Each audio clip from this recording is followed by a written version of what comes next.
Pemirsa, DPRD Kabupaten Badung menggelar rapat paripurna di ruang rapat utama Gosana DPRD Badung. Rapat paripurna mengagendakan jawaban pemerintah terhadap pandangan umum fraksi-fraksi DPRD Badung atas 5 rancangan peraturan daerah.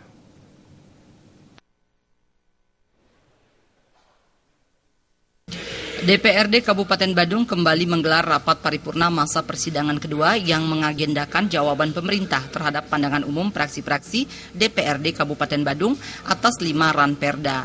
Dalam rapat tersebut, Bupati Badung Nyoman Giripraste menanggapi 14 butir catatan dewan yang diantaranya membahas tentang peran pariwisata bagi perekonomian masyarakat Badung. Menurut Giripraste, pariwisata bukan hanya sekedar sektor unggulan bagi Kabupaten Badung, melainkan tulang punggung bagi perekonomian Kabupaten Badung. Dengan Canggung, begitu juga dengan yang lain. Ini kami harus melakukan penegakan.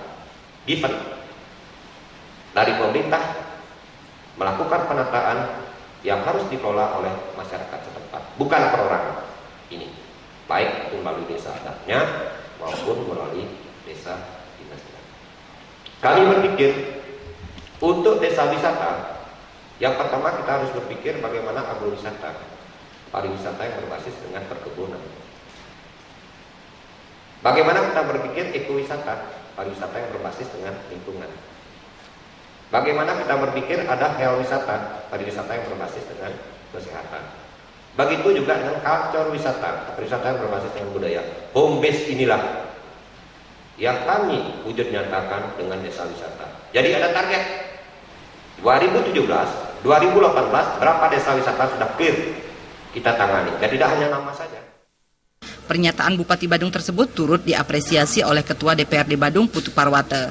Menurut Putu Parwate, kedepannya pemerintah beserta legislatif diharapkan dapat melakukan tata kelola dan penataan destinasi pariwisata yang lebih terstruktur, terarah, dan terkonsep. Ada daya tarik wisata yang baru, baik itu alam maupun buatan, termasuk destinasi wisata desa. Seperti misalnya pengelolaan untuk destinasi wisata air, kemudian alam, kemudian beberapa atraksi yang lainnya. Nah, ini harus ditata dan di-mapping dengan baik. Jadi dalam bentuk wisata desa, sehingga terjadi penyebaran destinasi wisata yang ada di Badung. Tidak dia menumpuk di selatan saja, tapi akan terjadi pemerataan pengembangan destinasi wisata melalui wisata desa.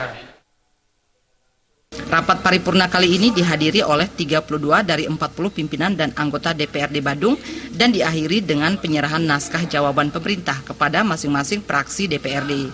Rapat paripurna akan digelar kembali pada hari Kamis, tanggal 28 Juli 2016. Diah Pertiwi dan Supiatna, Bali TV.